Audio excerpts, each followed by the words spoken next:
ஒரு 2 table spoon எண்ணெய். Stove வந்து இன்னும் ஆன் பண்ணல. 2 டீஸ்பூன் மிளகாய் பொடி, நல்ல மிளகு பொடி 1 டீஸ்பூன், மஞ்சள் பொடி ஒரு 1/2 டீஸ்பூன். இப்போ ஸ்டவ் ஆன் பண்ணிடலாம்.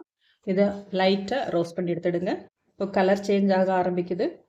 இப்போ கட் பண்ணி வச்சுக்கிற வெங்காயம், இஞ்சி, வெங்காயம், இஞ்சி, பூண்டு, பச்சை மிளகாய், கருவேப்பிலை.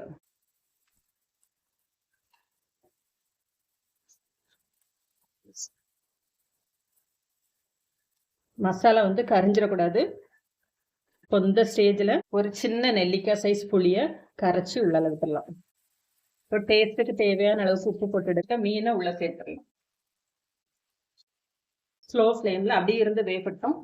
மாற்றி போட்டு கொஞ்சம் வெந்தோடனே மாற்றி போட்டுலாம். ஃப்ளேம் வந்து ரொம்ப கம்மியாக வச்சிருடுங்க. ஒரு 5 நிமிஷத்துக்கு அப்புறமா மெதுவாக மாற்றி போடுங்க. ஒரு காரசாரமாக ஒரு அட்டகாசமான சுவையில் நம்மளோட ஃபிஷ் விண்டாலும் ரெடி ஆயிடுச்சு.